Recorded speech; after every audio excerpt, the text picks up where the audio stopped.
Oi, eu sou a Ângela. E eu sou o Juliano Gentili. Esse é o primeiro episódio da segunda temporada do podcast Chiado.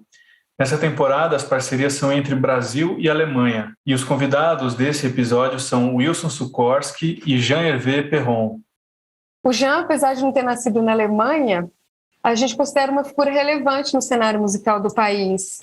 Ele mudou para lá no final dos anos 60 e foi onde ele desenvolveu e amadureceu a sua música, né? No final dos anos 60, começo dos anos 70, com o Faust, ajudando a criar o que depois veio a ser conhecido como krautrock. E está lá até hoje, né? Uhum. São dois artistas que têm uma trajetória musical bem consolidada, né? Cada um a seu modo criou e cruzou linguagens, né? Uhum. De acordo com a proposta do Chiado, eles criaram uma música em conjunto. O Jean foi o responsável pela primeira parte e o Sukorski pela finalização. Eles se deram muito bem, inclusive, né? Tanto musicalmente quanto pessoalmente, vamos dizer assim. Foi uma conversa bem interessante, eles se deram super bem, foi uma conversa longa e bem animada. Foi um par muito interessante de ter colocado em contato, né? A gente trouxe alguns trechos dessa conversa e vamos começar agora ouvindo a apresentação de cada um. E na sequência a gente já ouve a faixa que eles criaram colaborativamente, que eles deram o nome de Percolator. I'm a composer of contemporary music, and nowadays I'm also a composer of applied music, as I say. That's music for movies, for theater. I work a lot and make my money with this kind of music work. I also have a lot of live presentations, and I work also with sound installations, public art installations, and things like that. So I start my career working mostly with the people of visual arts. I work a lot with people that works with this kind of mainly the people that works with sky art. In that time, we call sky art that is only using satellites, and it was a pre-internet time, you know. So we work at in some sense we invented a little bit or helped to invent the internet at that time.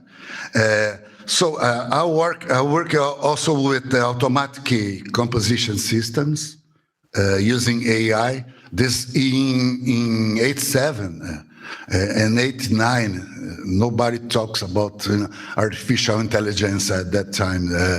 But I'm working a lot with the people here in Brazil and in the US also, in the MIT. I work with a lot of things, and I have a lot of friends that invite me also today to work with them. I have a lot of music made with partners. So I work from more than 20 years with Livio Trachtenberg, that's a composer. Also, we compose a lot of music for movies, for events, shows, working together. So it's not difficult, and I like it. And Julian also said that to me, that when he said to me, invite me for this project, I accept. At first, yeah. He said, you want? I say, yes, I want. Well, thank you, man. Much appreciated. Now I'm preparing to launch a collection of my old works, because I have a lot of old works that's not nobody knows. You know, that's so with the digital the digital means and the audio platforms. Now I can launch this collection. I'm preparing 5 collections of my old works. It's around 5 hours for the music. Nobody knows about this music, you know. So I'm working hard on this, mostly to find money to pay for this. That's just our main difficulty. Maybe it's the same in German. Absolutely, man. Artists, same difficulties, plenty of ideas and not much money. But that's okay. That's the way we wanted it. Yeah. I lived all my life in this way. So. Okay, so I grew up in a very musical-oriented family, and my mother, she forced me to study music when I was very young, which I didn't like at the time, but now I'm very grateful about this. So I know a little bit about music, but I didn't follow the same pattern as you did, Wilson. See, I went to the States for 1 year as a foreign exchange student, and there I was. Before that, I did play guitar. I learned myself to play guitar. I learned the trumpet at the music school, and I played in a marching band. Then I went to the States for 1 year, and that's where something changed in me, because I was confronted with the beat generation, the Jack Kerouac and all these people. Timothy Leary. I listened to a lot of Bob Dylan and protest singers and stuff. So this combination and a lot of free jazz also, and that worked in my head when I that was 1968, and when I was in the States, something very important happened in Europe, the revolution of 1968. So, but I wasn't there. I was in the States, and everything was filtered through the TV of America. It was not very objective what they were saying. So anyway, I got back. I couldn't cope with my friends anymore. They were highly political. And I was in my way also. I was very motivated, but not on the same level. So I had to leave my hometown. And I went on the road. And this is where, Wilson, I met also loads and loads of people, but we didn't meet in the studio. We met in the street. We would exchange songs and exchange ideas. I traveled most of Europe, including Northern Africa and Scandinavia. And eventually I met this beautiful German girl, and I followed her, blinded by her beauty. And yeah, it's true, man. And I followed her to Hamburg. And that's where I met. Then she studied in Hamburg. I had plenty of free time. And that's where I met my first Faust colleagues. And from then on, we more and more, deeper and deeper, we went into what later became what everybody calls krautrock, so experimental music. And I'm very happy as we became a bit more popular. We had the privilege to have a unique chance, a platform, to record our music, to have a Polydor or Virgin trying to sell it. So bit by bit, they made us known. So this is a privilege. It has nothing to do with the quality of our music, or it's just we were one in a million. We were the right guys at the right time with the right people. And from then on, I started to meet very remarkable people on another level. We were not only like playing in the street and busking. We were playing on stages, being confronted with lots of people. And then I realized how important it is to care about the audience, because you have a huge influence on an audience, and it would be terrible to abuse of this situation. So it's also a responsibility it's a great pleasure. It inflates your ego, of course. Everybody goes, bam, bravo, bravo, and all this. So yes, on the other side, it's a burden because I feel I have a responsibility. I have to give as much as I get. There you go. And we are celebrating, of course, our 50th anniversary. I don't know, how long have you been playing music, Wilson? I'm playing since I was 6 years old. There you go. I'm studying acoustic guitar, classical acoustic guitar. There is a tradition here in Brazil called the Villa Lobos, and there is a tradition of acoustic guitar. So I started playing this after I moved to piano, and then I moved to electronics and moved to my own instruments that is in outside, if you can see. Yeah, I can see one there. It's very interesting in the back.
A gente ouviu Percolator, a faixa criada por Wilson Sukoski e Jean-Hervé Peron.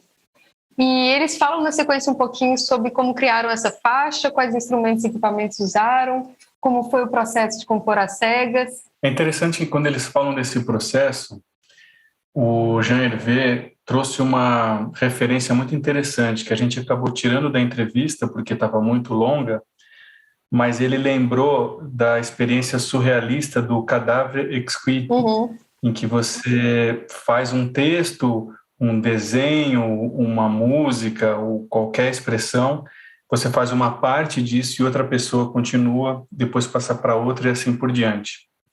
Então ele lembrou disso quando a gente falou da proposta do Chiado, mas ressaltando ao mesmo tempo a diferença de que agora ele está fazendo isso com uma pessoa que está em outro continente. I was lucky enough to be the first one. So I was proposing something. Wilson has, in my opinion, the harder part, because his imagination, his fantasy would be, of course, unlimited in a certain way, but restricted to react to this one proposition. You know? So, I was lucky I could choose one piece that I always wanted to use, and that's it. It's been lying in my archive for a long time. It was a great opportunity. You know, I said, "Oh, I love the sound of it." It's a percolato is a cafe machine. I'm sure you know that, and it's put water, coffee, and then start, and then it goes and it's like. Breathing when you are having problem breathing, especially at the end when the coffee is almost finished, it goes. I love it. It's a very popular coffee machine. It's called Percolator. I'm glad Wilson picked up on that, and I must say, Wilson, you must have a very fine perception, fine ears, because there is in fact several moments, several movements in this recording, and you just it was perfect what you did, and you left a lot of silences also, which is nice. So it develops, and you didn't touch at the end.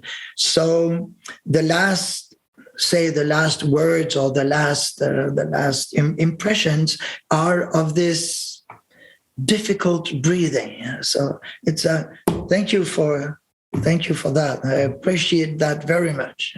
Thank you for your words. I agree with you. That is the most difficult part. My first impression was that it was divided into two parts, an A and one B, we call, with a movement joint the two parts that has very, very high sound, no? It's a synthesizer or something, you know? Yes.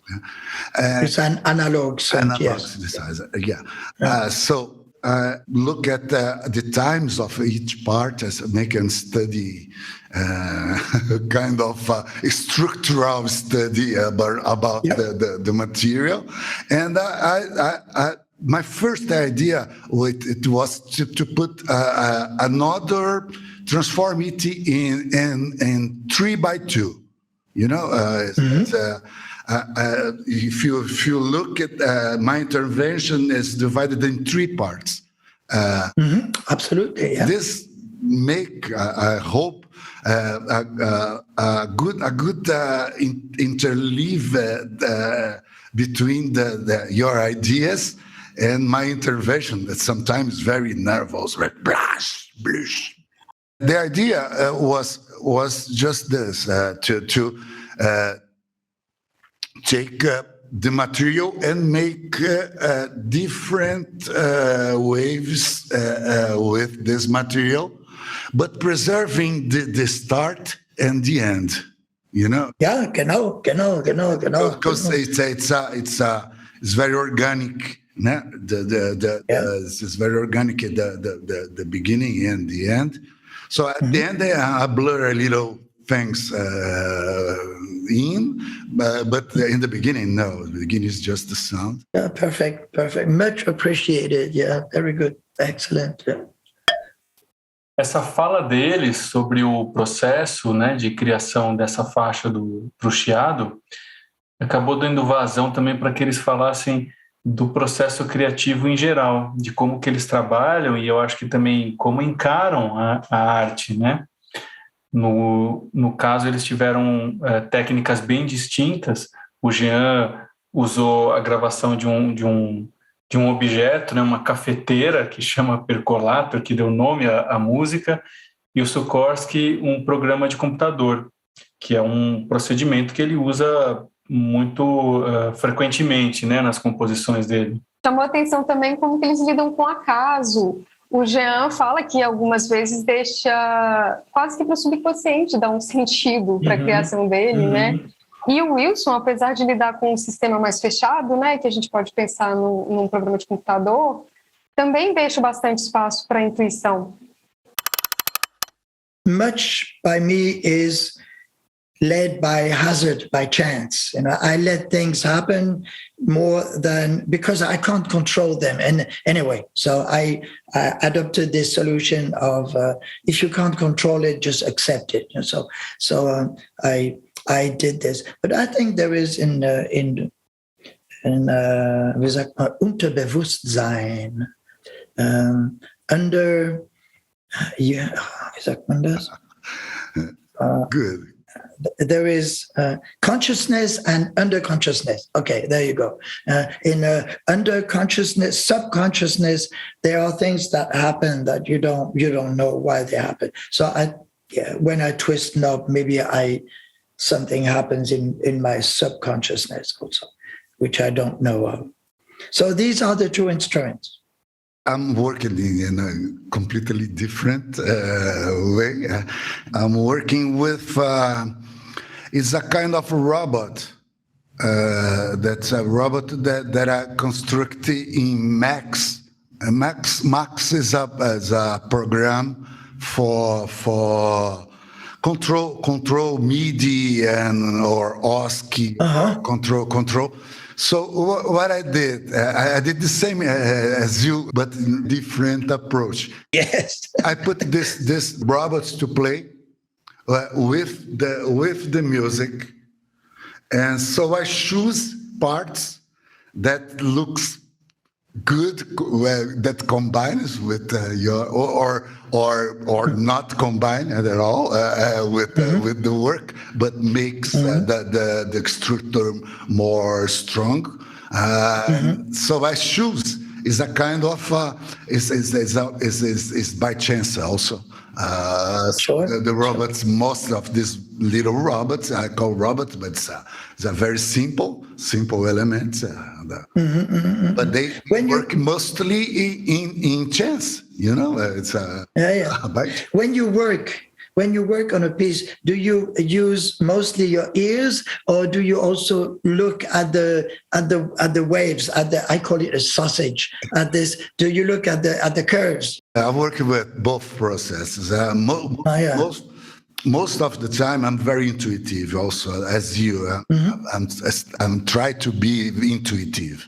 I try to preserve things that music teach me when I was 6 years old. When I was 6 years old, I play the acoustic guitar and put my ear close to the body of to the body, and close my eyes. So I stopped. That there is no time, there is no place, there is only sensations, you know.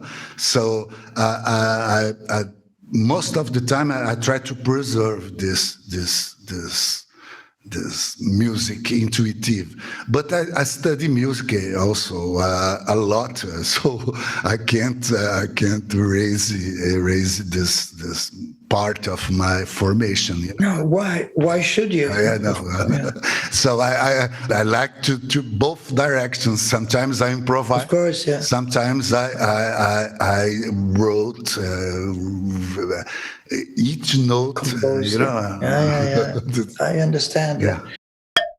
Para além do processo criativo musical de cada um, eles têm uma postura vanguardista, que é um ponto que interessou a gente nessa conversa, né? Saber deles como que eles acham possível, e se eles acham possível, manter essa postura inovadora à frente do tempo, num tempo em que tudo é atualizado muito rápido. O Suchorsky fala das composições cyberpunks. O Jean deu muito destaque à vivência dele nos Estados Unidos, né? Em 68, quando a Europa estava vendo ali os protestos que aconteciam em várias cidades, e ele nos Estados Unidos acompanhando isso de longe, mas também absorvendo muito da geração beat, das canções de protesto, do free jazz.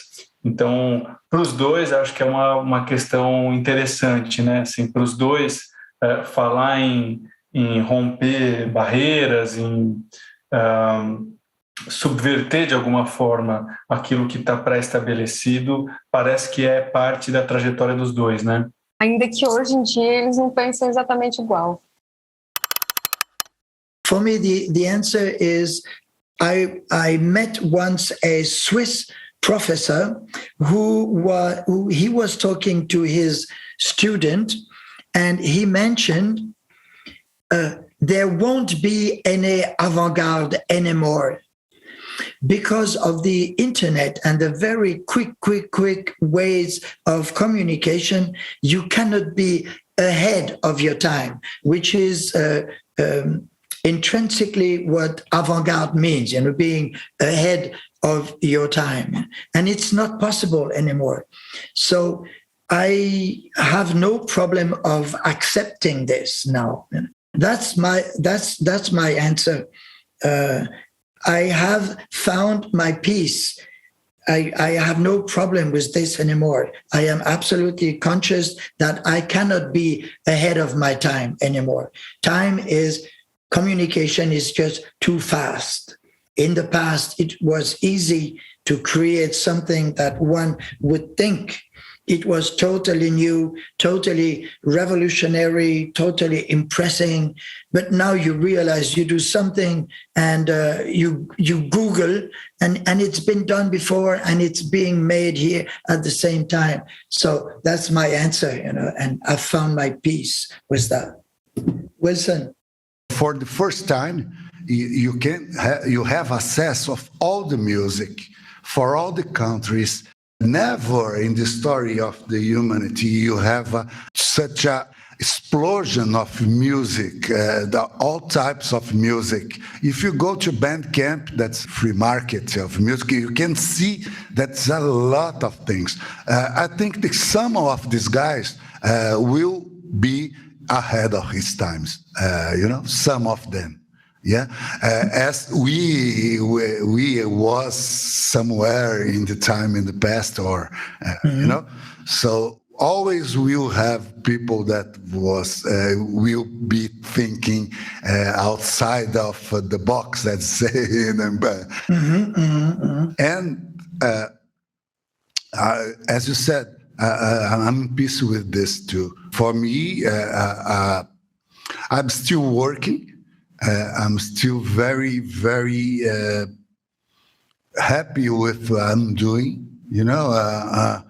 I love the music I'm making, simple like that, and I will continue to make that.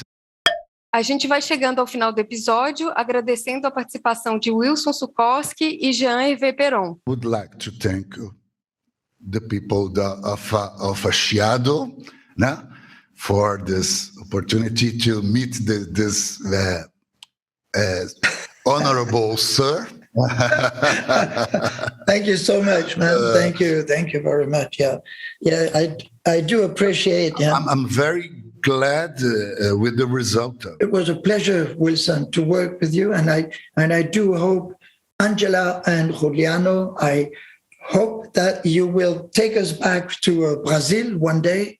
A gente vai encerrando por aqui esse episódio, ouvindo uma faixa de cada um, de Wilson Suchorsky, Naked Automata, e do Jean Hervé Psalter, que é uma música do Faust de 71, com composição, letra e arranjo do próprio Jean Hervé. É interessante porque ele diz que ele sente que é uma música dele, e ele gosta muito dessa música. E que, inclusive, ele demorou 50 anos para entender o significado, o verdadeiro significado dessa música. A letra é bem curtinha, mas é muito forte. Ela diz o seguinte: eu não tenho mais medo de perder meu tempo, eu não tenho mais medo de perder meus dentes. É isso. Valeu, pessoal. Valeu, Ângela. Valeu, Juliano. Valeu quem ouviu até aqui. Até a próxima. Até.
Chiado.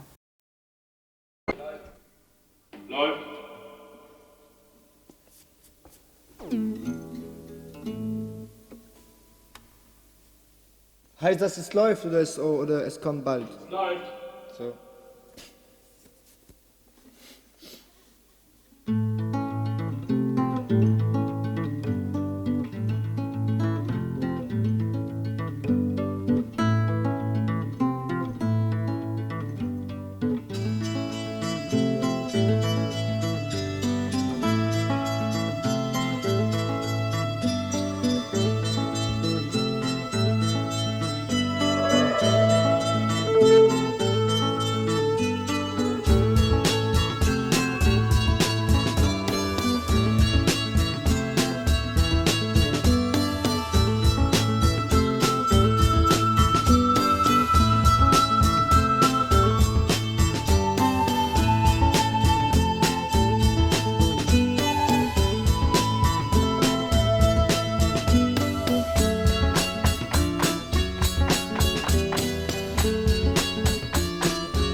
Je n'ai plus peur de perdre mes dents, je n'ai plus peur de perdre mon temps, je n'ai plus peur de perdre mon temps, je n'ai plus peur de perdre mon temps, je n'ai plus peur de perdre mes dents, je n'ai plus peur de perdre mes dents, je n'ai plus peur de perdre mon temps, je n'ai plus peur de perdre mes dents, je n'ai plus peur de perdre mes dents, je n'ai plus peur de perdre mes dents.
Chiado.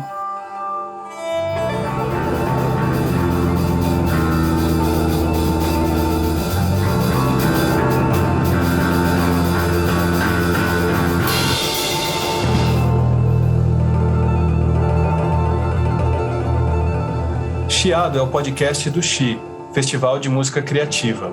Essa segunda temporada conta com o apoio do Goethe Institut São Paulo. Produção, o Irapuru.